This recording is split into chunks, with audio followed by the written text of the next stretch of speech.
الشيطان الرجيم. بسم الله الرحمن الرحيم. يا أيها الذين آمنوا اذكروا الله ذكرا كثيرا وسبحوه بكرة وأصيلا. هو الذي يصلي عليكم وملائكته ليخرجكم من الظلمات إلى النور وكان بالمؤمنين رحيما. تحيتهم قوله سلام عليكم أهلا كريما. يا أيها النبي إنا أرسلناك شاهدا مبشرا ونذيرا وداعيا لله بإذنه وسراجا منيرا. وبشر المؤمنين بأن لهم من الله فضلا كبيرا.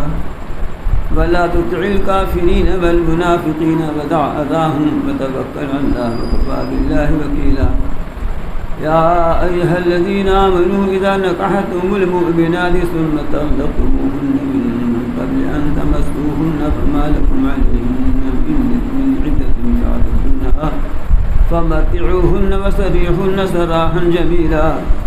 يا أيها النبي إنا أهللنا لك أزواجك اللاتي آتيت أجورهن وما ملكت يمينك مما أفاء الله عليك وبنات عمك وبنات عماتك وبنات خالك وبنات خالاتك اللاتي هاجرن معك وامرأة مؤمنة إن وهبت نفسها للنبي إن أراد النبي يستنكحها خالصا لك من دون المؤمنين. قد علمنا ما فرضنا عليهم في أزواجهم وما ملكت أيمانهم لكي لا يكون عليك حرج وكان الله غفورا رحيما. تولي من تشاء منهن توبي إليك من تشاء ومن ابتغيت ممن عدلت فلا جناح عليك ذلك أن تقر أعينهن ولا يهزن ويرضين ما آتيتهن كلهن والله يعلم ما في قلوبكم وكان الله عليما حليما. لا يحل لك النساء من بعد ولا أن تبدل بهن أزواج ولو أعجبك حسنهن إلا ما ملكت يمينك وكان الله على كل شيء رقيبا.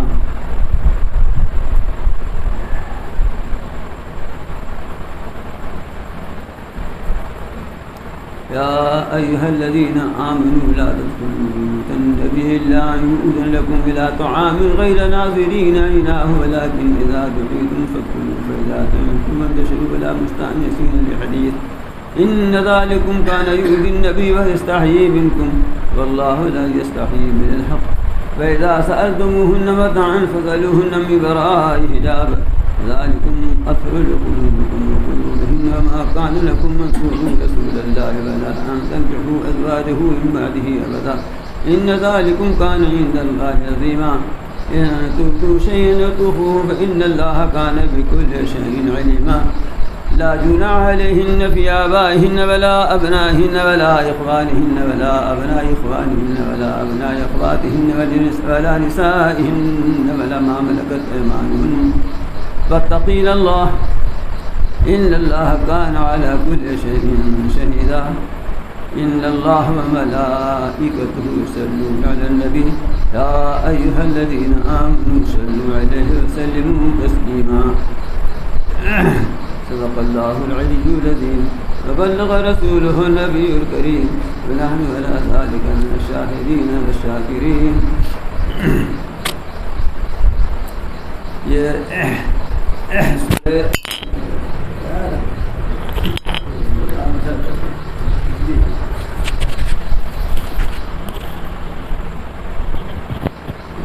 یہاں لگا تھا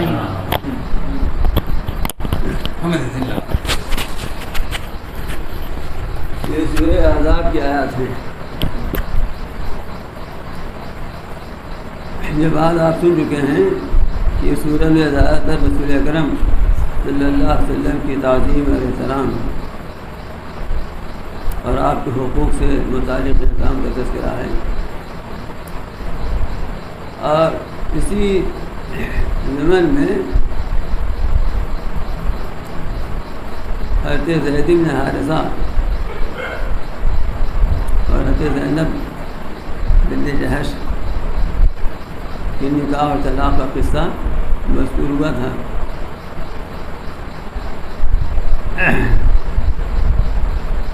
جس کو بہت تفصیل کے ساتھ بیان کر چکا ہوں.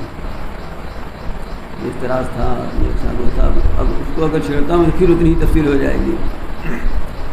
اور اسی سلسلے میں یہ فرمایا تھا اللہ تعالیٰ نے کہ محمد صلی اللہ علیہ وسلم تمہارے مردوں میں سے کسی کے باپ نہیں ہیں، وہ تو اللہ کے رسول اور ختم النبیین ہیں. یہ بیان ہو چکا ہے، اس لیے مجھے یاد ہے کہ ختم نبوت پر بیان ہو چکا ہے، اسی لیے اس کے بعد میں نے تلاوت کیا ہے. اب آپ یہ سمجھیے کہ اتنا طوفان بدتمیزی اٹھایا تھا منافقین نے اور یہود نے اور مخالفین نے، کہ اس سے کس قدر ذات رسالت مآب صلی اللہ علیہ وسلم کو اور مسلمانوں کو کس قدر تکلیف ہوئی پہنچی، اس کا صحیح اندازہ اس وقت ہی کرنا مشکل ہے. اس لیے کہ جیسا تعلق اور جیسی محبت رسول اللہ صلی اللہ علیہ وسلم کے ساتھ صحابہ کو تھی، اس کا کوئی نمونہ اس امت میں کوئی فرق پیش نہیں کر سکتا.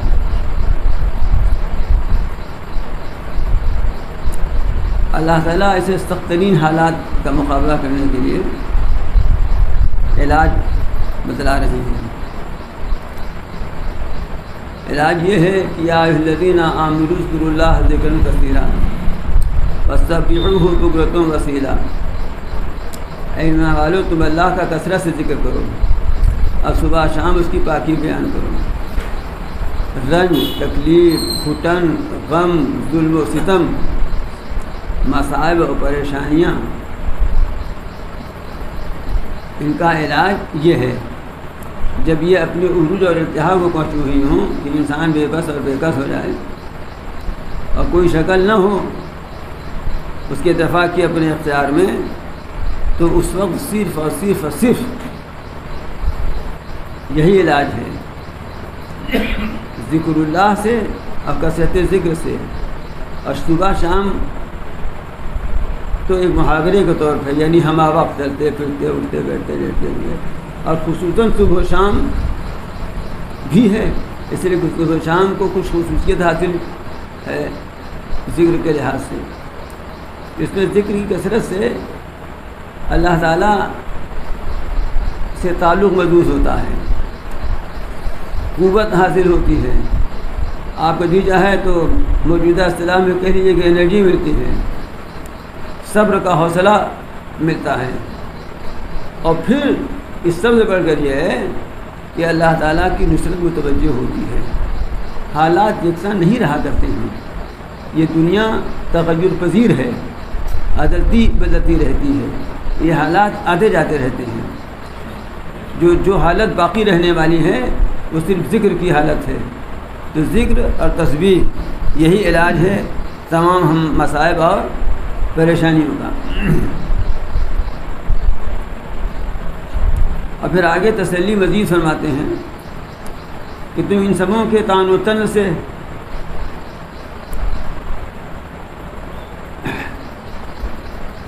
آپ نہیں رہے ہیں. اس لیے اشارہ کر دیتا ہوں کہ حضرت زینب اور حضرت زید کا جو واقعہ پیش آیا اور پھر رسول اللہ صلی اللہ علیہ وسلم کے نکاح فرمایا، اس پر جو بدتمیزیاں ہوئیں، تو فرماتے ہیں ان سبوں کے طنز سے، ان کے طعن سے، ان کے اعتراض سے آپ کیوں تھوڑا کریں، آپ کیوں پریشان ہوں؟ اس لیے کہ آپ تم ہیں اور مسلمانوں تم تو وہ ہو کہ اللہ تمہارے اوپر رحمت بھیجتا ہے. یہ گلی کے کتے اگر برا بھلا کہہ رہے ہیں، بھونک رہے ہیں، تو کیوں پریشان ہوتے ہو؟ اللہ تمہارے اوپر رحمت بھیجتا ہے اور اس کے فرشتے دعائے رحمت کرتے ہیں. تو الذی یصلی علیکم وملائکتہ، وہ ذات وہ ہے کہ جو تمہارے اوپر رحمت بھیجتی ہے اور اس کے فرشتے دعائے رحمت کرتے ہیں. صلاۃ کا جب فاعل اللہ ہو، اللہ کی طرف نسبت ہو، تو اس کا مطلب یہ ہے کہ اللہ رحمت بھیجتا ہے. لیکن جب اس کی نسبت فرشتوں کی طرف ہو یا مومنین کی طرف ہو، تو اس کا مطلب یہ ہوتا ہے کہ وہ دعائے رحمت کرتے ہیں. وہ رحمت تو بھیج نہیں سکتے، رحمت کی دعا کر سکتے ہیں، تو رحمت اور مغفرت کی دعا کرتے ہیں تاکہ وہ تم کو تاریکیوں اور اندھیریوں سے روشنی کی طرف نکال کر لائے. اور یوں تو اللہ تعالیٰ مومنین کے ساتھ بڑے مہربان اور بڑے شفیق ہیں. اور یہ تو یہاں کا حال ہے. اور جس دن وہ اس سے ملیں گے، اللہ تعالیٰ سے جس دن ملیں گے، اس دن ان کے لیے ان کا استقبال سلام سے ہوگا، ان کا استقبال سلام سے ہوگا۔ یہ کون سا دن ہوگا؟ مختلف اقوال ہیں۔ ایک قول یہ ہے کہ جس دن مومن کی روح نکلتی ہے، جس دن مومن کی موت ہوتی ہے، تو ان کا استقبال سلام سے ہوتا ہے، فرشتے سلام کرتے ہیں۔ ایک قول یہ ہے کہ جنت میں جب جائیں گے تو آتا ہی ہے سلام قولا من رب رحیم، اللہ تعالیٰ خود اہل جنت سے سلام فرمائیں گے اور فرشتے اہل جنت سے سلام کریں گے، اور خود جنتی آپس میں جب ملیں گے تو دوسرے سے سلام کریں گے۔ تو فرمایا تحیتہم یوم یلقونہ سلام وأعد لہم اجرا کریما، اور پھر ان کے علاوہ اللہ تعالیٰ نے ان کے لیے بہت ہی شرافت اور عزت والا اجر تیار کر رکھا ہے۔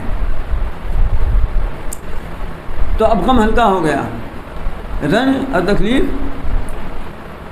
دور، اس لیے کہ مومن کے سامنے ایک روشن مستقبل ہے، اور حال کو اس نے اپنے حال کو جو بھی حال ہے اس نے ذکر الہی سے اور تسبیح خداوندی سے معمور کر رکھا ہے، اور مستقبل اس کا روشن ہے، اور نصرت خداوندی کا ہر وقت وہ یقین کے ساتھ منتظر ہے، اس سے اس کو پریشانی کا کوئی سوال نہیں پیدا ہوتا۔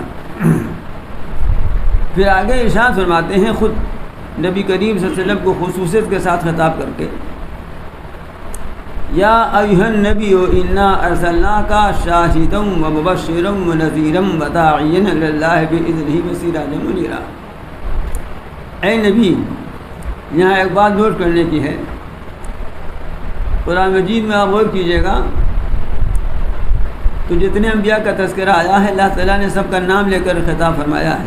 یا نوح اہبط بسلام منا برکاتہ، یا ابراہیم، یا موسیٰ، ہے نا، یا لوط، نام لے کر خطاب کیا ہے اللہ تعالیٰ نے۔ یا ایھا الرسول، یا ایھا النبی کر کے خطاب نہیں ہے، لیکن رسول اکرم صلی اللہ علیہ وسلم کا رتبہ بارگاہ خداوندی میں یہ ہے کہ اللہ تعالیٰ نے آپ کو نام لے کر ایک جگہ بھی خطاب نہیں کیا ہے۔ 4 مواقع ایسے ہیں کہ جہاں محمد کا نام مذکور ہے، خطاب وہاں بھی نہیں ہے۔ قرآن مجید میں 4 مواقع پر محمد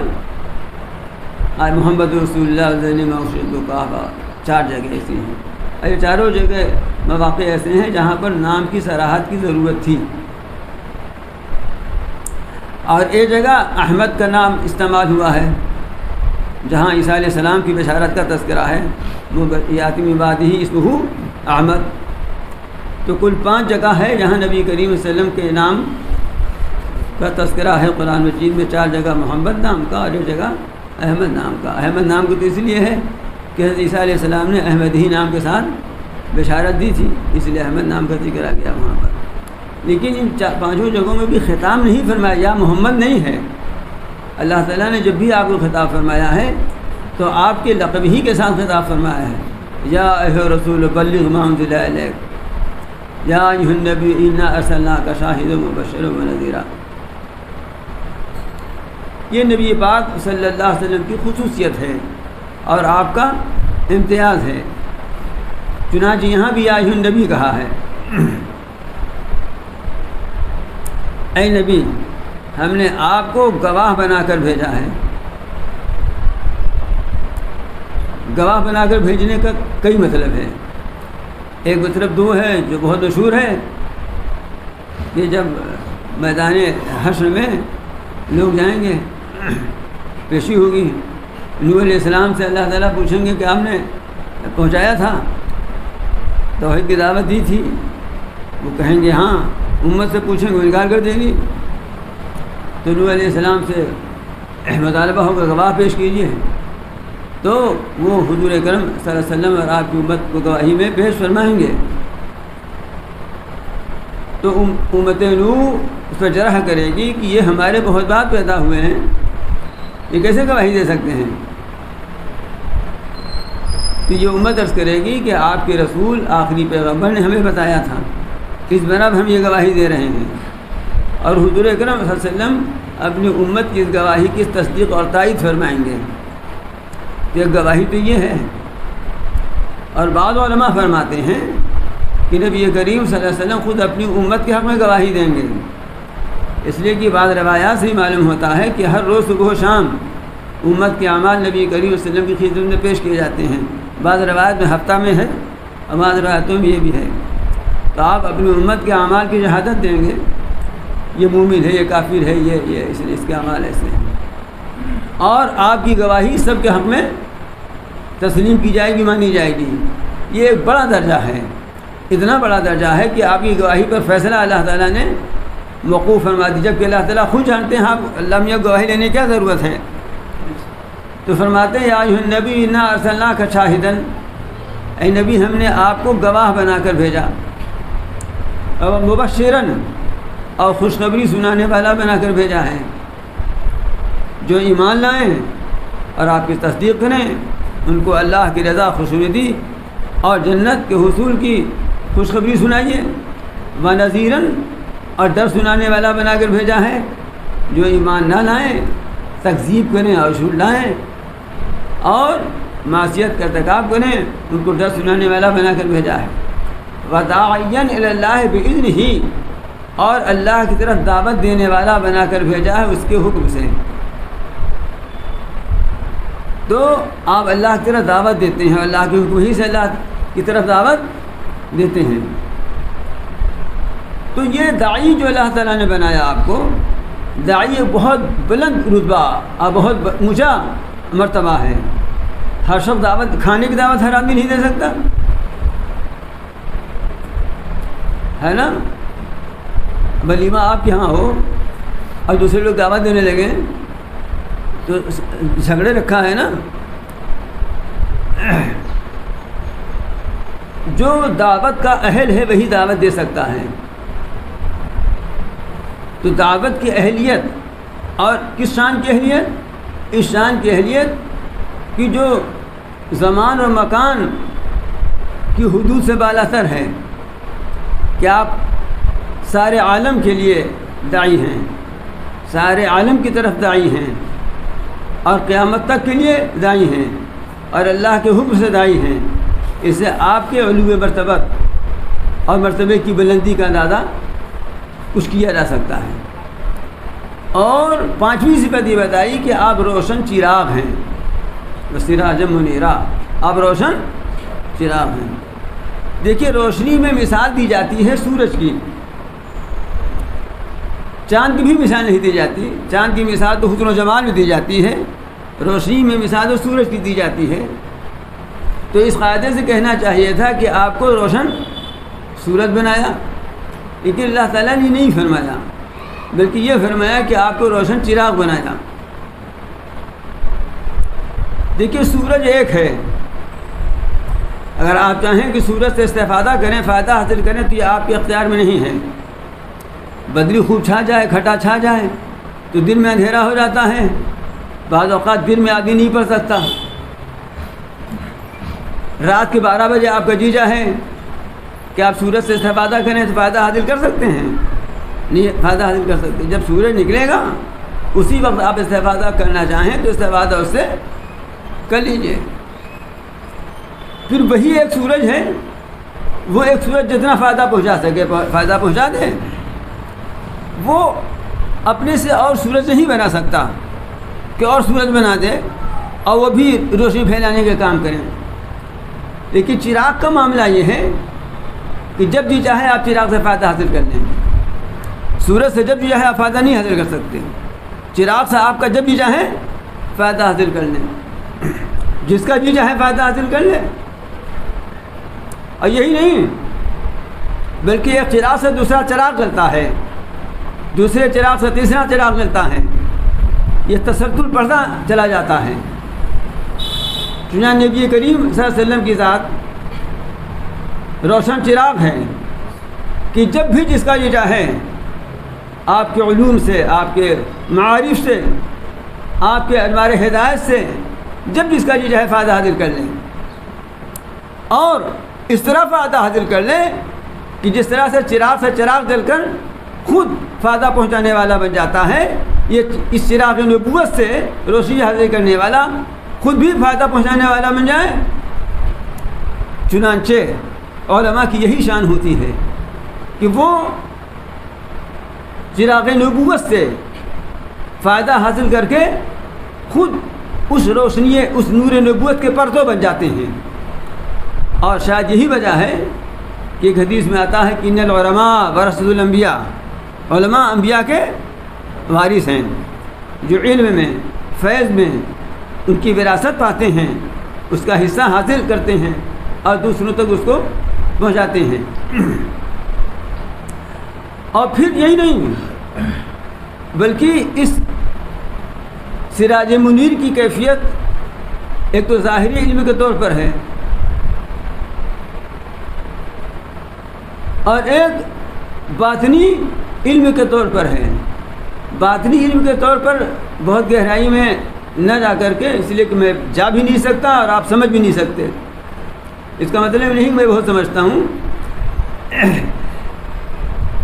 اتنی بات سمجھ لیجئے کہ ایک تو ظاہری علم ہے کہ ناپاکی لگ گئی تو 3 دفعہ اس کو دھو لو، نچوڑ دو، اور جو پاک کرنے کا طریقہ ہے پاک کر لو، پاک ہو گیا۔ وضو ٹوٹ گیا، وضو کر لو، باوضو ہو گئے۔ غسل ختم ہو گیا، غسل کر لو، پاک ہو گئے۔ یہ ظاہری پاکی ہے، ظاہری صفائی ہے، یہ علم ظاہر کا حصہ ہے۔ ایک یہ کہ دل گندہ ہو گیا تھا،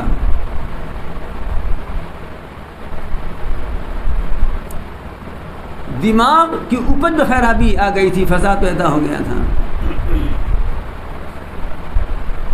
دل ہی داغدار ہو گیا تو اسی میں دھبے پڑ گئے تھے۔ یہ دل کی تاریکی، دل کا اندھیرا نور نبوت ہی سے دور ہوتا ہے۔ چنانچہ صاحب کرام رضوان اللہ علیہ اجمعین نے اس نور نبوت سے براہ راست خوب استفادہ فرمایا، تو ارشاد ہوا کہ اصحابی کالنجوم بأیہم اقتدیتم اہتدیتم، میرے اصحاب ستاروں کی طرح ہیں کہ ستاروں میں روشنی ہوتی ہے، اور صرف یہی نہیں کہ ستاروں میں روشنی ہوتی ہے بلکہ ستاروں کے ذریعہ راستے پہچانے جاتے ہیں۔ اب آج کل تو یہ سب ہو گیا ہے، موٹروں میں بھی لگ گیا ہے، بولتا رہتا ہے، کبھی غلط ہی بول دیتا ہے، وہ کبھی کبھی الٹا سیدھا بول دیتا ہے۔ ابھی پچھلے ہفتے میں ایک جگہ گیا تھا، ان لوگوں نے اپنا لگا دیا موبائل میں، وہ اب یہ لوگ صحیح جا رہے تھے، وہ دوسرا بتا رہا تھا وہ، اور وہ بھی غلط اصل میں اپنے لحاظ سے نہیں بتا رہا تھا، جیسی اس کی سیٹنگ ہوتی ویسے بتاتا ہے وہ۔ تو نور نبوت سے انہوں نے استفادہ کیا تھا۔ جنگلوں میں، آج کل بھی سمندروں میں ستاروں سے لوگ رہنمائی حاصل کرتے ہیں اور شمال جنوب مشرق و مغرب کا پتہ لگاتے ہیں۔ تو صحابہ کی شان یہ تھی کہ وہ نور نبوت سے ایسے منور ہوئے کہ ستاروں کی طرح رہبری کرنے لگے اور رہنما بن گئے، جو نہ تھے خود راہ پہ اوروں کے ہادی بن گئے، جو نہ تھے خود راہ پہ اوروں کے ہادی بن گئے۔ کیا نظر تھی جس نے مردوں کو مسیحا کر دیا، اب وہ الہ آبادی کا شعر ہے، کیا نظر تھی جس نے مردوں کو مسیحا کر دیا، مردہ صرف صحت یاب نہیں ہوا، ڈاکٹر بن گیا۔ تو رسول اکرم صلی اللہ علیہ وسلم کی اس آیت شریفہ میں 5 صفات بیان کی گئی ہیں۔ ایک یہ کہ آپ شاہد ہیں، گواہ ہیں، ایمان و کفر کی گواہی دیں گے، انبیاء کی دعوت کی تبلیغ کی گواہی دیں گے، آپ ایمان لانے والوں کو، تصدیق کرنے والوں کو خوشخبری سناتے ہیں، مخالفت کرنے والوں کو ڈر سناتے ہیں، اللہ کی طرف لوگوں کو دعوت دیتے ہیں، اور پھر ان سب سے بڑھ کر یہ کہ خود روشن چراغ بن چکے ہیں، اور ایسے چراغ بن چکے ہیں کہ آپ کے افادہ اور استفادہ کا یہ عالم ہے کہ صلاح عام ہے یاران باصفا کے لیے، جس کا جی چاہے آئے اس چراغ ہدایت سے استفادہ کرے، فائدہ اٹھائے حاصل کر لیں۔ سورج سے کہاں سے فائدہ اٹھا پاتے ہیں، سراج سے استفادہ سب کرتے ہیں، اس لیے فرمایا سراج منیرہ، اب روشن چراغ۔ تو وبشر المؤمنین بأن لهم من اللہ فضلا کبیرا، مبشر ہے نا، تو آپ ایمان والوں کو خوشخبری سنا دیجئے کہ ان کے لیے اللہ تعالیٰ کی طرف سے بڑا فضل ہے، بڑے انعامات ان کو حاصل ہوں گے۔ لہذا یہ حالات جو آئے ہوئے ہیں، ان حالات سے گھبرانے کی ضرورت نہیں ہے، ان سے پریشان ہونے کی ضرورت نہیں ہے۔ وَلَا تُطِعِ الْكَافِرِينَ وَالْمُنَافِقِينَ، اور کافروں اور منافقوں کو کہنا نہ مانیے۔ آپ کہاں کہنا مانتے تھے ان کا؟ مطلب جس طرح اب تک نہیں کہنا مانتے تھے، آئندہ بھی ان کے کہنا نہ مانیے، ان کی ان سب سازشوں میں، اور ان کی طرف آپ دھیان ہی نہ دیجیے، بلکہ وَدَعَذَاهُمْ، ان کی طرف سے جو تکلیف پہنچ رہی ہے آپ اس تکلیف کا خیال ہی نہ کیجیے، ان کی تکلیف کو چھوڑ دیجیے، ان کی طرف سے جو اذیت پہنچ رہی ہے، جو تکلیف پہنچ رہی ہے، اس طرف آپ دھیان ہی نہ دیجیے، آپ اپنے کام میں لگیے۔ اور آپ کا کام اصلی کیا ہے؟ وَتَوَكَّلْ عَلَى اللَّهِ، کہ اللہ تعالیٰ پر بھروسہ کیجیے۔ کل بھی یہی مسلمانوں کی پریشانی کا علاج تھا، جب رسول اکرم صلی اللہ علیہ وسلم کی ذات گرامی موجود تھی، اور آج بھی جب کہ آپ جسم ظاہری کے ساتھ ہمارے درمیان تشریف فرما نہیں ہیں، لیکن آپ کی توجہات، آپ کے انوار، آپ کی برکات، آپ کی نبوت اور رسالت سب موجود ہے ہمارے درمیان۔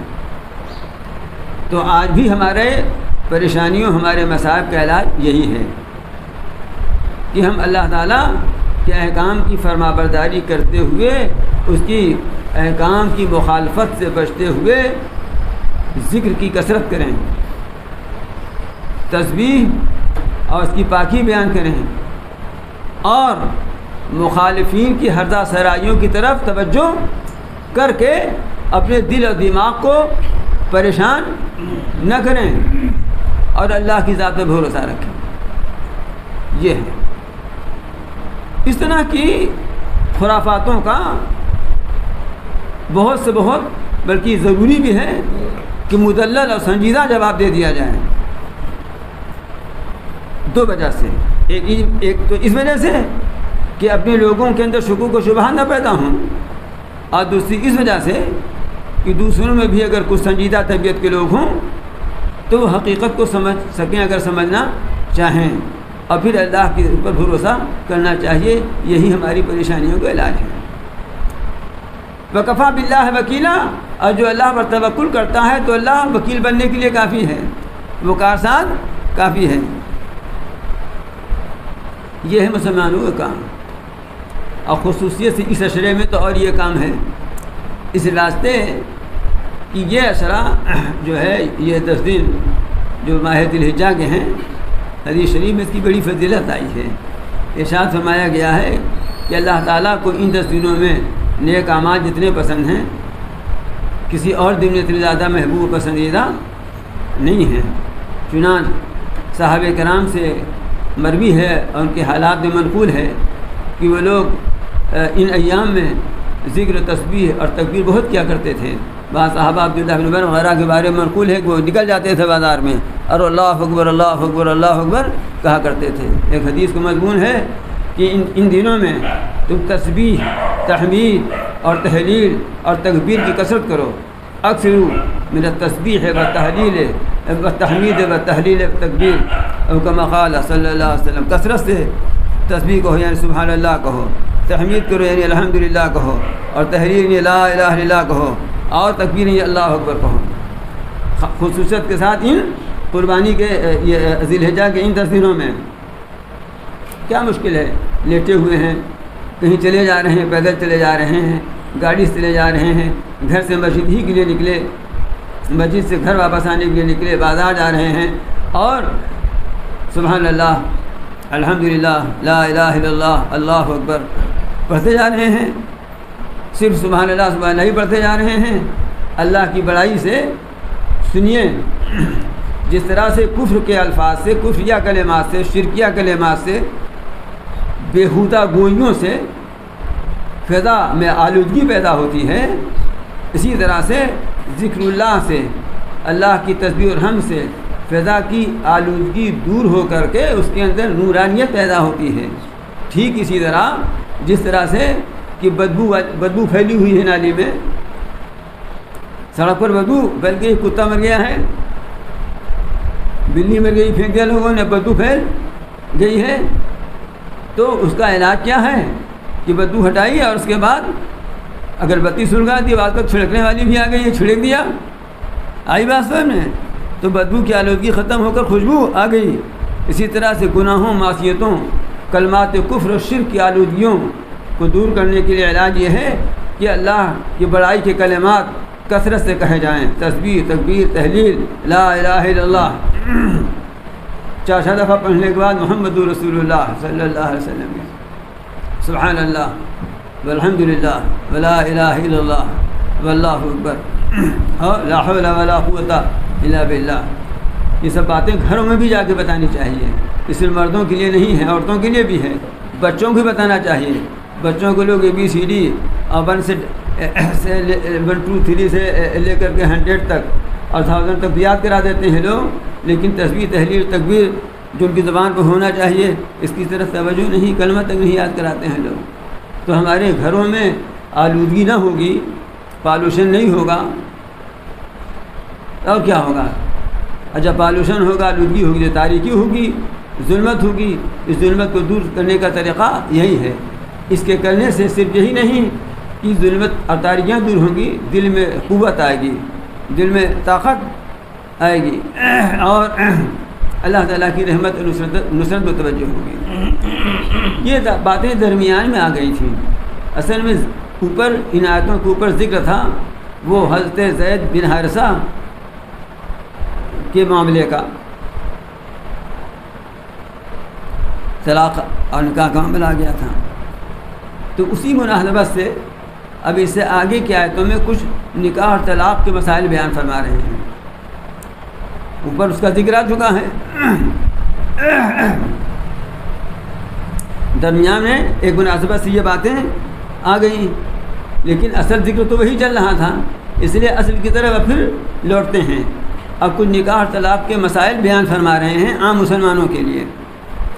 فرماتے ہیں یا الذین آمنوا اذا نکحتم المؤمنات ثم طلقتموهن من قبل ان تمسوهن، اے ایمان والو جب تم مومن عورتوں سے نکاح کرو پھر ان کو طلاق دے دو، ان کو چھونے سے پہلے۔ چھونے سے مراد خلوت صحیحہ ہے۔ خلوت صحیحہ کا مطلب یہ ہے کہ میاں بیوی دونوں ایسی حالات میں ہوں کہ اس میں اگر وہ مباشرت کرنا چاہیں تو کوئی رکاوٹ نہ ہو، مباشرت چاہے نہ بھی ہوئی ہو، لیکن اگر ایسے حالات میں رہے وہ کہ کوئی رکاوٹ اس سے نہیں تھی، تو فقہاء احناف کے نزدیک اس کو خلوت صحیحہ کہتے ہیں۔ اس کا بھی حکم وہی ہے جو مباشرت کرنے کا حکم ہے۔ تو نکاح ہوا اور نکاح کے بعد رخصتی، اب رخصتی سے مراد یہی ہے جو میں نے کہا خلوت صحیحہ۔ رخصتی مراد یہ نہیں کہ گھر میں رخصت ہو کر آئی شوہر کمرے میں گئی آئی، یہ مراد نہیں ہے، خلوت صحیحہ مراد ہے۔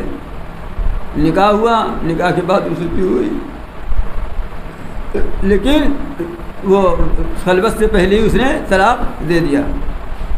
فما لکم علیہن من عدۃ تعتدونہا، تو تمہارے لیے ان کے اوپر عدت نہیں ہے جس کو تم گنو، یعنی ایسی عورت کے اوپر عدت لازم نہیں ہے، اس لیے شوہر گیا ہی نہیں، خلوت ہوئی نہیں، تو اس کو عدت بتانے کی ضرورت نہیں ہے۔ لہذا فوراً اگر کوئی دوسرا نکاح کرنا چاہے وہ تو نکاح وہ کر سکتی ہے۔ فمتعوہن، لہذا تم ان کو متع دے دو، کچھ مال و متاع دے دو ان کو۔ وسرحوہن سراحا جمیلا، اور ان کو خوبصورتی کے ساتھ چھوڑ دو۔ 2 باتیں بتلائی ہیں، بلکہ 3 باتیں بتلائیں۔ ایک بات یہ ہے کہ اس کے اوپر عدت نہیں ہے، دوسری بات یہ کہ اب جا رہی ہے وہ تو یوں ہی بلکہ کچھ مال و متاع دے کر رخصت کرو، جس کو متاع آج کل بہت اخبارات میں آ گیا تھا نا۔ اس سے مراد یہ ہے کہ اگر نکاح مہر مقرر ہو گیا تھا تو آدھا مہر، اور اگر مہر مقرر نہیں ہوا تھا کچھ تو اس کو ایک جوڑا کپڑا، ایک جوڑا کپڑے میں کرتا پیجامہ، اوڑھنی، اور ایک بہت بڑی چادر جس سے پورا بدن ڈھک جائے، جس کو آپ کرنی چاہے تو آپ نقاب کہہ سکتے ہیں، لیکن آج کل والا فیشنیبل نقاب نہیں، جو شیروانی ہے نقاب نہیں ہے، بلکہ وہ نقاب جو نقاب ہو، برقع ہو، جیسے سارا بدن ڈھک جائے، یہ ایک جوڑا کپڑا اپنی حیثیت کے مطابق، اپنی حیثیت کے مطابق دیں گے، یہ واجب ہے۔ اور خوبصورتی کے ساتھ چھوڑ دو ان کو، مطلب یہ کوئی بد کلامی نہ ہو، بد تہذیبی نہ ہو، نہیں رکھنا ہے، نہیں رہنا ہے تو شرافت کے ساتھ وہ چلی ہے، شرافت کے ساتھ آپ اس کو رخصت کر دیجئے، کچھ تحفہ تحائف وغیرہ دے دلا کر کے، اور شرافت کے ساتھ رخصت کیجئے۔ دشمنی اور عداوت کی فضا نہیں قائم ہونی چاہیے۔ اگر نہیں گزارا کرنا ہے تو یہ تو ہر حال میں ہے، چاہے خلوت سے پہلے طلاق دے اور چاہے خلوت کے بعد طلاق دے، لیکن ہر حال میں یہ حکم ہے۔ یہ جوڑا بھی اگر مہر مقرر ہو چکا ہے اور خلوت بھی ہو چکی ہے تو اس وقت بھی ایک جوڑا دینے کا حکم ہے، لیکن وہ واجبی حکم نہیں ہے، بلکہ اکثر علماء کے نزدیک وہ استحبابی حکم ہے۔ دیکھیں اس میں بھی کتنی بڑی بات ہے، اسلام کا کیا حکم ہے۔ ایسے موقع پر کوئی عورت جوڑا لینا بھی نہیں چاہتی، مگر ایک بہت دلیدر ہو تو الگ بات ہے، لیکن جوڑا لینا پسند نہیں کریں گے۔ اب ظاہر ہے تو اس کم بخت کے جوڑا لیں، ہے نا، یہ کہیں گے وہ، لیکن اللہ تعالیٰ اور شوہر جوڑا کے اگر چاہے تو اس کا چھین بھی لیں، ایسے ایسے نالاق شوہر ہیں، لیکن اللہ تعالیٰ یہ فرماتے ہی نہیں۔ تعلقات یہ ازدواجی ختم ہو رہے ہیں، انسانی اور اسلامی تعلقات نہیں ختم ہو رہے ہیں، اس لیے اسلامی اخوت کا تقاضا اور انسانی بھائی چارگی کا تقاضا یہ ہے کہ نکاح کا تعلق ختم ہوا ہے تو اب جاری کوئی اپنے گھر سے جا رہا ہے، ایک تعلق ہو گیا تھا تو ایک جوڑا کپڑا اس کو دے دو، کچھ تحفہ تحائف کی شکل میں اس کو دے دو، خوبصورتی کے ساتھ رسم کرو۔ اور جب دینے کا حکم ہے تو ظاہر بات ہے لینے کا بھی حکم ہے کہ تمہیں بھی چاہیے کہ اگرچہ دل کو ناگوار ہو لیکن لے ہی لینا چاہیے۔ یہیں سے یہ معلوم ہوا کہ ہدیہ تحفہ ہمیشہ واپس ہی نہیں کر دینا چاہیے، واپس بھی کرنا چاہیے، کہیں کہ واپس کرنا تو واجب ہے، ضروری ہے۔ مثلا ہمیں معلوم ہے کہ حرام کی کمائی کرتا ہے یہ اور حرام پیسے سے دے رہا ہے تو ظاہر بات واپس کر دینا چاہیے اس کو لینے کا کوئی سوال ہی نہیں پیدا ہوتا۔ ہاں اگر اس کی بات، اس کی سچائی پہ یقین ہو، وہ کہے کہ نہیں ہم اس کو حلال کمائی کر کے لائے ہیں اور مصلحت کا تقاضا ایسا ہو تو پھر لے لیں۔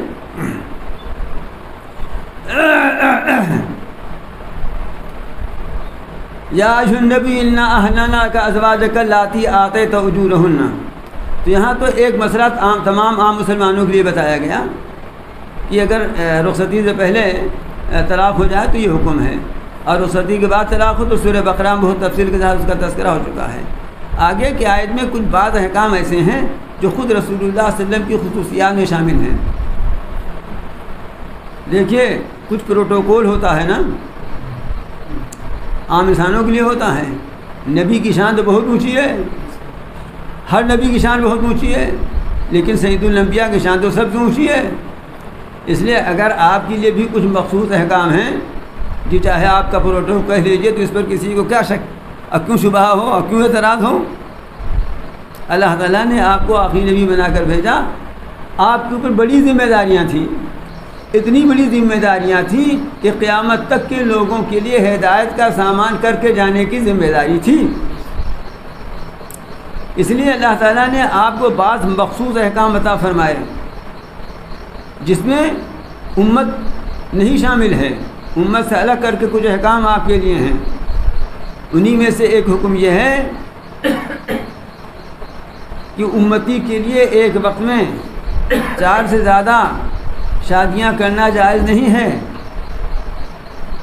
لیکن آپ کے لیے ایک وقت میں 4 سے زیادہ شادیاں کرنا جائز تھا۔ یہ آیت جب نازل ہوئی تو آپ کے نکاح میں 4 سے زیادہ بیویاں تھیں، اور یہ آپ کی ضرورت تھی اور یہ امت کی ضرورت تھی۔ آپ کی اور امت کی ضرورت اس لیے تھی کہ آپ جس طرح مردوں کے نبی اور رسول تھے اسی طرح عورتوں کے بھی نبی اور رسول تھے۔ بہت سارے حالات، بہت سارے مسائل، بہت سارے جذبات ایسے ہیں جو مردوں سے الگ ہیں عورتوں کے لیے۔ بہت سی چیزیں ایسی ہیں کہ جن کی تبلیغ عورتوں تک عورتوں ہی کے ذریعہ ہو سکتی ہے۔ آدمی ایک ہی چھوٹا سا جونیئر ہائی اسکول کھولتا ہے تو 4 ٹیچروں سے نہیں کام چلتا، 29 معلمات رہتی ہیں۔ بات سمجھ شریف میں آ رہی نہیں؟ اور یہاں تو جونیئر اسکول نہیں بلکہ عالمی یونیورسٹی تھی، اور ایسی عالمی یونیورسٹی تھی کہ جو قیامت تک کے لیے تھی. اس لیے اگر اس میں 9 معلمات رکھی گئیں جو براہ راست دربار نبوت سے فیض حاصل کر کے امت کو تبلیغ احکام کر سکیں، تو یہ تعداد تو کم ہے، یہ تعداد تو کم ہے، زیادہ نہیں ہے. رسول اکرم صلی اللہ علیہ وسلم ایک وقت میں آپ کے پاس 9 ازواج مطہرات تھیں، اور بڑی مصلحتیں تھیں. ایک مصلحت تو زبردست یہی تھی کہ اس کے ذریعہ عورتوں کے اندر تبلیغ احکام کا فریضہ انجام پایا. عورتیں نبی کریم صلی اللہ علیہ وسلم کے ازواج کے ہاں آیا کرتی تھیں، مجلس لگا کرتی تھیں، اور امہات المومنین کے ذریعہ آپ سے سوالات حل کرایا کرتی تھیں. پھر بہت ساری چیزیں ایسی ہیں جو انسانی زندگی میں بالکل گھریلو قسم کی چیزیں ہوتی ہیں، اس میں بھی آپ کی ذات اسوہ حسنہ ہے. آپ کی ذات صرف بازار میں بسر کرنے والی زندگی، مجلسی زندگی، گھر کے باہر کی زندگی کے لیے اسوہ حسنہ نہیں ہے، بلکہ آپ کی ذات گھر کے اندر والی زندگی کے لیے بھی اسوہ حسنہ ہے. مردوں کے درمیان رہنے والی زندگی کے لیے جس طرح اسوہ حسنہ ہے، اسی طرح عورتوں کے درمیان رہنے والی زندگی کے لیے بھی آپ کی ذات اسوہ حسنہ ہے. چنانچہ آپ کو ازواج مطہرات بھی اللہ تعالیٰ نے جو عطا فرمائی، ویسی زیرک، دانشمند، عقل مند، علم و فضل والی، اور اس کے ساتھ ہی ایسے تحمل، برداشت، نرم مزاج اور سخا، جود، یہ سخاوت میں، کرم میں ایسی شان کی کہ ان کی مثال ملنی مشکل ہے. چنانچہ خود حضرت عائشہ رضی اللہ تعالیٰ عنہ سے کتنی حدیثیں مروی ہیں. ان کے علم و فضل کا یہ عالم تھا کہ باوجود کم عمری کے آپ کے وصال کے بعد صحابہ کرام بڑے بڑے مشکل مسائل میں حضرت عائشہ سے اکتساب فیض کیا کرتے تھے. حضرت ام سلمہ رضی اللہ تعالیٰ عنہ کا بھی یہی حال تھا. صرف عورتیں ہی نہیں، مرد بھی ان سے اکتساب فیض کیا کرتے تھے. اور یہی نہیں بلکہ بعض دفعہ ایسا ہوا کہ آپ نے کسی ایک عورت سے نکاح کیا، اور اس نکاح کے بعد پورا قبیلہ کا قبیلہ مسلمان ہو گیا، پورا قبیلے کا قبیلہ مسلمان ہو گیا.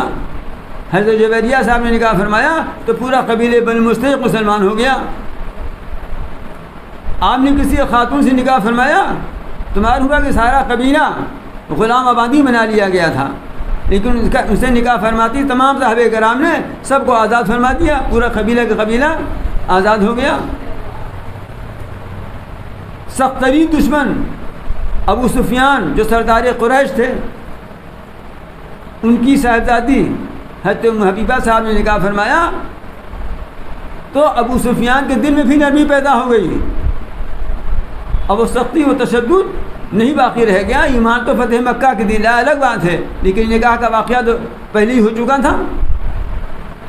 تو اگر آپ کی زندگی جو ازواج مطہرات سے متعلق ہے اس کا ایک الگ سے عنوان و موضوع بنا کر مطالعہ کیجیے تو آپ کو ایسی گتھیاں سلجھتی ہوئی نظر آئیں گی کہ آپ کو یہ لگے گا کہ یہ آپ کا تو بہت بڑا احسان ہے اور آپ نے بڑی قربانی دی ہے، بڑا احسان فرمایا اتنے نکاح کر کے.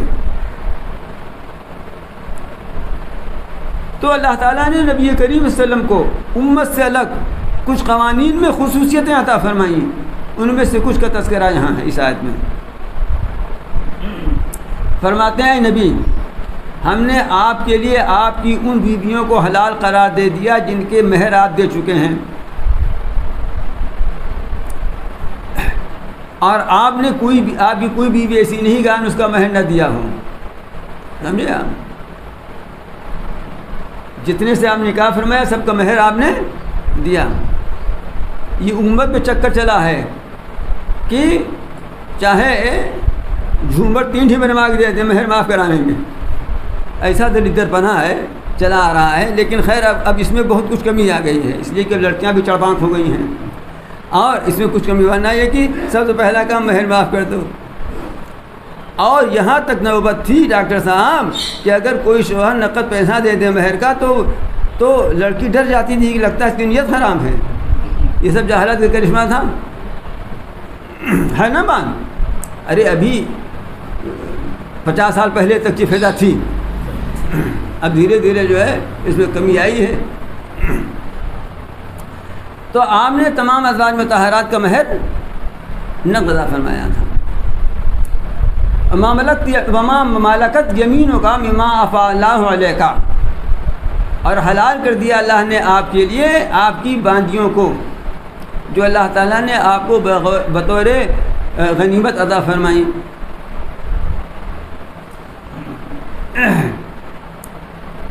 آپ کی 2 باندیاں مشہور ہیں، سیرت نگاروں نے اور بھی تذکرہ کیا ہے، لیکن 2 مشہور ہیں، جن میں سے ایک حضرت ماریہ قبطیہ ہیں جن کے بطن سے حضرت ابراہیم پیدا ہوئے تھے.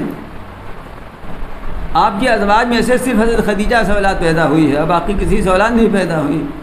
حضرت ابراہیم ماریہ قبطیہ سے پیدا ہوئے جو آپ کی بیوی نہیں تھی بلکہ حرم تھی، یعنی باندی تھی. اور دوسری باندی کا نام آپ کے ریحانہ ہے، حضرت ریحانہ. آپ کی خصوصیت اس سلسلے میں یہ ہے کہ حضرت ماریہ کو بادشاہ مصر نے آپ کو بطور تحفہ بھیجا تھا. امیر المومنین کو جو تحفہ ہدیہ ملتا ہے اس کا قانون یہ ہے کہ وہ امیر المومنین کی ملکیت نہیں ہوتی، بیت المال میں جاتی ہے. شاید موجودہ حکومتوں بھی یہی کچھ ہے، شاید ہے نا، کہ وزیر اعظم وغیرہ کو جو گفٹ ملتا ہے وہ سرکاری خزانے میں جمع ہوتا ہے. تو امیر المومنین کو جو گفٹ ملے، ہدیہ ملے، وہ بیت المال کا ہے، ان کا نہیں ہے. لیکن حضور اکرم صلی اللہ علیہ وسلم کی یہ خصوصیت تھی کہ آپ کو جو ہدیہ اس طرح ملے وہ آپ کا تھا. حالانکہ آپ رکھتے ہی کہاں تھے، سب تو امت کے اوپر سب کچھ دے دیا آپ نے. تو حضرت ماریہ کو بھیجا تھا آپ کے لیے. ایک حضرت سینین تھی، وہ ان کی بہن، وہ حضرت حسان بن ثابت کو آپ نے عطا فرما دیا تھا. اور آپ کی خصوصیت یہ تھی کہ جنگ میں جو مال غنیمت حاصل ہو اس میں سے کوئی ایک چیز آپ کو اختیار تھا کہ اپنے لیے آپ منتخب فرما لیں. یہ آپ کی خصوصیت تھی، دوسرے کسی کو ارادہ نہیں. ان رشتہ داروں کو نہیں بیٹیوں سے نکاح فرما سکتے تھے کہ جنہوں نے ہجرت کی ہو، اور اگر ہجرت نہیں کی ہے تو ان سے نکاح نہیں فرما سکتے تھے. چنانچہ حضرت ام ہانی رضی اللہ تعالیٰ عنہ جو حضرت ابو طالب کی صاحبزادی ہیں، ان سے آپ کا نکاح اسی لیے نہیں ہوا کہ انہوں نے ہجرت نہیں کی تھی. تیسری خصوصیت آپ کی یہ ہے کہ وَمَرْأَةً مُؤْمِنَةً إِنْ وَهَبَتْ نَفْسَهَا لِلنَّبِيِّ إِنْ أَرَادَ النَّبِيُّ أَنْ يَنكِحَهَا خَالِصَةً لَكَ مِنْ دُونِ الْمُؤْمِنِينَ. تیسری خصوصیت یہ ہے کہ اللہ نے آپ کے لیے اس عورت کو حلال قرار دیا ہے جو ایمان والی ہو. یہی سے یہ معلوم ہوا کہ عام مسلمانوں کے لیے تو جائز ہے کہ کتابیہ عورت سے بھی نکاح کر سکتے ہیں، لیکن آپ کے لیے مومنہ ہی جائز تھی، کتابیہ جائز نہیں تھی. تو اللہ نے حلال کیا آپ کے لیے وہ ایمان والی عورت کہ اگر وہ اپنے آپ کو نبی کے لیے ہبہ کر دے تو اگر نبی اس سے نکاح کرنا چاہیں تو آپ کے لیے حلال ہے. کیا مطلب یہ ہے کہ اگر نکاح کوئی کرے ابھی بغیر مہر کے، یعنی نکاح میں ہو جائے کہ بلا مہر کے نکاح ہے، یہ مہر نہیں دینا ہے، تو نکاح تو ہو جائے گا لیکن مہر دینا پڑے گا.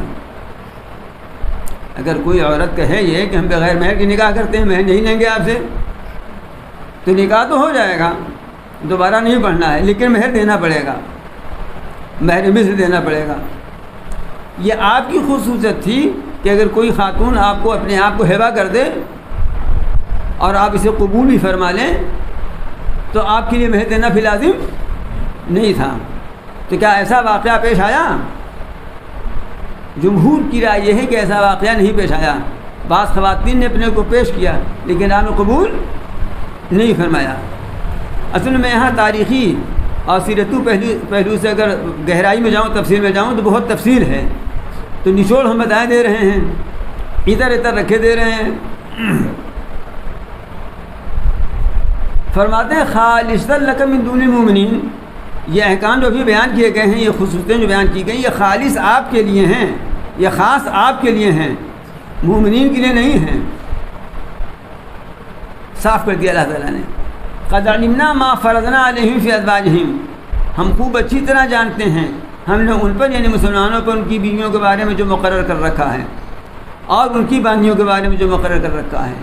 آپ کو یہ خصوصیتیں اس لیے عطا فرمائی ہیں لِکَیْ لَا یَکُونَ عَلَیْکَ حَرَجٌ، تاکہ آپ کے اوپر کوئی تنگی واقع نہ ہو، کوئی تنگی واقع نہ ہو۔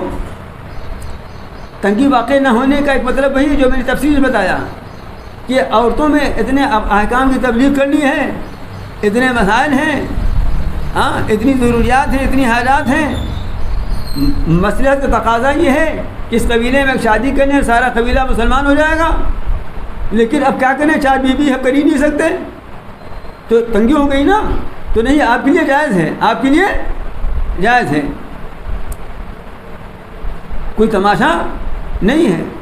وَقَانَ اللَّهُ غَفُورًا رَحِيمًا، اور اللہ تعالیٰ بڑے معاف کرنے والے ہیں اور بڑے مہربان ہیں۔ اور سنیے، ایک خصوصیت آپ کی یہ ہے، اگر کسی کے پاس 1 سے زائد بیویاں ہیں تو اس کو عدل کرنا واجب ہے، سب برابری انصاف کرنا واجب ہے۔ 1 رات اس کے پاس رہنا، 1 رات اس کے پاس رہنا، ورنہ گنہگار ہوگا۔ نبی کریم صلی اللہ علیہ وسلم کے لیے یہ لازم نہیں تھا، عدل لازم نہیں تھا، اس لیے کہ وہاں تو دوسری مصلحتوں سے سب باتیں تھیں نا، ضرورت کی بنا پر تھی۔ مسلمانوں پر لازم ہے کہ 1 سے زائد بیویاں ہوں تو عدل کریں، لیکن آپ کے لیے لازم نہیں تھا۔ فرماتے ترجی من تشاء منہن وتوبی الیک من تشاء، ان میں سے آپ جس کو چاہیں اپنے سے دور ہٹا دیں اور جس کو چاہیں اپنے قریب کر لیں، یعنی عدل آپ کے اوپر واجب نہیں تھا۔ پھر ومن ابتغیت ممن عزلت، اور جن کو آپ نے دور کر رکھا ہے ان میں سے جس کو چاہیں تو بعد میں قریب بھی کر لیں، تو آپ کے اوپر کوئی گناہ، کوئی حرج نہیں ہے۔ لیکن اس کے باوجود کہ آپ کے اوپر عدل لازم نہیں تھا، آپ نے ہمیشہ عدل کا لحاظ فرمایا اور کبھی بھی اس چھوٹ سے آپ نے فائدہ نہیں اٹھایا۔ حتیٰ کہ مرض الوفات میں بھی جب سب ازواج کی طرف سے خود ہی اجازت ہو گئی تب حجرہ عائشہ میں آپ تشریف لائے اور چند دن آپ وہاں رہنے کے بعد آپ کا وصال ہو گیا۔ آپ نے برابر عدل فرمایا اور اس رخصت سے فائدہ نہیں اٹھایا۔ یہ ہے نمونہ جو آپ نے امت کے سامنے پیش فرمایا۔ اللہ تعالیٰ نے آپ کے اوپر جو عدل نہیں لازم کیا تھا، ضروری قرار دیا تھا، اس کی ایک مصلحت یہاں بیان فرماتے ہیں۔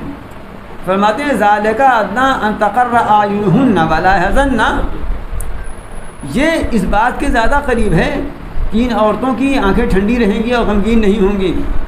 وَيَرْضَيْنَ بِمَا آتَيْتَهُنَّ كُلَّهُنَّ، اور جو کچھ ان سبوں کو دیں گے آپ اس سے راضی رہیں گی وہ۔ مطلب یہ ہے کہ جب عدل آپ کے اوپر لازم نہیں ہے تو جس کو جتنا آپ کی طرف سے مل جائے گا پھر خوش رہیں گی کہ بھائی ان کے اوپر فرض تو ہے نہیں، اپنی مرضی سے جو دے رہے ہیں تو خوش رہیں گی، آنکھیں ان کی ٹھنڈی رہیں گی، کسی کو کوئی شکایت کا موقع نہ ہوگا۔ اچھا، تو آپ کے لیے اتنی خصوصیات ہیں، آپ کو اتنی اللہ تعالیٰ کی طرف سے چھوٹ ملی ہوئی ہے جو دوسرے مسلمانوں کو نہیں ہے، تو اس سے دل میں اعتراض پیدا ہو سکتا ہے۔ اگر مومن کے دل میں اعتراض پیدا ہو جائے تو ایمان خطرے میں پڑ گیا۔ منافق کے دل میں تو اعتراض پیدا ہی ہوگا، وہ تو دوسرے میں بھی شکوک و شبہات پیدا کرنا چاہتا ہے۔ تو اللہ تعالیٰ فرماتے ہیں وَاللَّهُ يَعْلَمُ مَا فِي قُلُوبِكُمْ، اللہ خوب جانتا ہے جو تمہارے دلوں میں اعتراض، شک، شبہ وغیرہ وغیرہ وغیرہ وغیرہ ہیں۔ وَكَانَ اللَّهُ عَلِيمًا، اور اللہ تعالیٰ بڑے علم والے ہیں، لیکن اسی کے ساتھ حلیماً بڑے بردبار بھی ہیں، اس لیے ابھی چپت نہیں رسید کر رہے ہیں، جانتے ہیں کہ اے منافقو تمہارے دلوں میں کیا اعتراضات، شکوک ہیں، لیکن چپت نہیں پڑ رہی ہے اس لیے کہ وہ بڑے بردبار ہیں۔ جب موقع آئے گا اور ان کی مصلحت کا تقاضا ہوگا تو چپت نہیں گھوسا پڑ جائے گا۔ کچھ بات سمجھ شریف میں آئی؟ پیچھے آپ اسی آیت میں سن چکے ہیں کہ ازواج مطہرات نے جب دیکھا کہ مال غنیمت خوب آ گیا ہے اور صحابہ کرام کے گھروں میں کچھ خوشحالی آ گئی ہے تو انہوں نے بھی کچھ فرمائش کی تھی جس پر احکام نازل ہوا ہے نا، اور کہا گیا کہ اگر تم یہ چاہتی ہو تو لے لو اپنا مال متا جاؤ، اور اگر اللہ اور رسول کو چاہتی ہو تو جیسے ہے اسے رہو۔ تو سب نے اللہ رسول کو پسند فرمایا، تو اللہ تعالیٰ ان کے اس ایثار اور قربانی کی قدر کرتے ہوئے اب ان امہات المومنین کو ایک انعام عطا فرما رہے ہیں، بڑا زبردست انعام ہے۔ آپ کی ان ازواج نے بڑے ایثار قربانی کا مظاہرہ کیا ہے، آپ کو اللہ کو پسند کیا انہوں نے، تو اب ان کے اس ایثار کی قدر اور عزت افزائی یہ ہے کہ لا یحل لک النساء من بعد، اب ان کے بعد اور عورتیں آپ کی حلال نہیں ہیں۔ اب یہ عورتیں جتنی اس وقت ہیں جنہوں نے ایثار کا مظاہرہ کیا ہے، اب اس کے بعد اور عورتوں سے نکاح کرنا آپ کے لیے حلال نہیں ہے۔ ولا ان تبدل بہن من ازواج ولو اعجبک حسنہن، اور نہ یہ کہ آپ ان کے بدلے میں دوسری بیویاں لے آئیں اگرچہ ان کا حسن آپ کو اچھا لگے، یعنی یہ بھی نہیں کہ عدد تو نو ہی کا رہے لیکن یہ کہ اس کو طلاق دے کر کے دوسری لے آ کے نو پوری کر لیں، یہ بھی نہیں، بس اب یہی رہیں گی۔ انہوں نے اتنا اظہار کیا ہے، اس اظہار کا اللہ تعالیٰ یہ انعام عطا فرما رہے ہیں کہ اب ان کے بعد آپ دوسری ازواج سے نکاح نہیں فرمائیں گے اور نہ ان کے بدلے دوسری کو لائیں گے، الا ما ملکت یمینک، مگر یہ کہ جو باندیاں ہیں، باندیوں کا مسئلہ الگ ہے۔ وکان اللہ علی کل شیء رقیبا، اور اللہ تعالیٰ ہر چیز پر خوب نگراں ہیں۔ دیکھیں یہاں تک یہ مسائل آ گئے۔ اب آگے جو آیت آ رہی ہے، اس آیت کا ایک شان نزول ہے، اور اس آیت کو آیت حجاب کہتے ہیں، پردے کے احکام سے متعلق یہ آیت ہے، اور میں چاہتا ہوں کہ پردے کے احکام اب اس موجودہ وقت میں ذرا تفصیل سے بیان کر دیے جائیں، ہے نا، اس لیے یہیں پہ روک دیتا ہوں۔ اب میرے خیال میں وقت بھی زیادہ ہی ہو گیا ہوگا، ہے نا، 1 گھنٹہ ہو بھی گیا، 1 گھنٹہ زیادہ ہی ہو گیا ہے، تو یہیں روک دیتا ہوں تاکہ آئندہ اتوار کو تو آپ لوگ قربانی دیں گے نہیں، یعنی قربانی کریں گے، ہے نا، اس لیے انشاءاللہ تعالیٰ ذرا اس کو تفصیل سے اور سارے پہلو رکھنے کی کوشش کروں گا تاکہ پردہ اور حجاب کا مسئلہ پوری طور سے ذہن میں آ جائے کہ ہے کیا چیز، اور آج کل جو مسئلہ اٹھا ہوا ہے اس کی کیا حقیقت ہے۔ اللہ تعالیٰ ہم سب کو ان تمام احکام کو اپنی اصلی حقیقت میں سمجھنے کی توفیق عطا فرمائے، اور اپنے تمام احکام پر عمل کرنے کی، اور اپنی اور اپنے رسول صلی اللہ علیہ وسلم کی سچی محبت نصیب فرمائے، اور تمام شرور الفتن ظاہری و باطنی سے اور سماوی اور ارضی سے اللہ تعالیٰ ہماری بال بال حفاظت فرمائے، ظالموں کے پنجے سے نجات عطا فرمائے۔ ربنا آتنا فی الدنیا حسنۃ وفی الآخرۃ حسنۃ وقنا عذاب النار۔ ربنا اننا آمنا فاغفر لنا ذنوبنا وقنا عذاب النار۔ ربنا لا تزغ قلوبنا بعد إذ هديتنا وهب لنا من لدنك رحمة إنك أنت الوهاب۔ ربنا هب لنا من أزواجنا ذرياتنا قرة أعين واجعلنا للمتقين إماما۔ اللهم لا تدع لنا ذنبا إلا غفرته ولا هما إلا فرجته ولا دينا إلا قضيته ولا حاجة من حوائج الدنيا والآخرة إلا قضيتها يا أرحم الراحمين۔ اللهم افتح لنا أبواب رحمتك وسهل لنا أبواب رزقك۔ اللهم حسن عاقبتنا في الأمور كلها وأجرنا من خزي الدنيا والآخرة۔ اللهم أعنا على ذكرك وشكر عبادتك يا حي يا قيوم برحمتك نستغيث أصلح لنا شأننا كله يا حي يا قيوم برحمتك نستغيث أصلح لنا شأننا كله يا حي يا قيوم برحمتك نستغيث أصلح لنا شأننا كله يا ذا الجلال والإكرام يا ذا الجلال والإكرام يا ذا الجلال والإكرام۔ ربنا تقبل منا إنك أنت السميع العليم۔ صلى الله تعالى على خلقه محمد وآله وصحبه أجمعين برحمتك يا أرحم الراحمين۔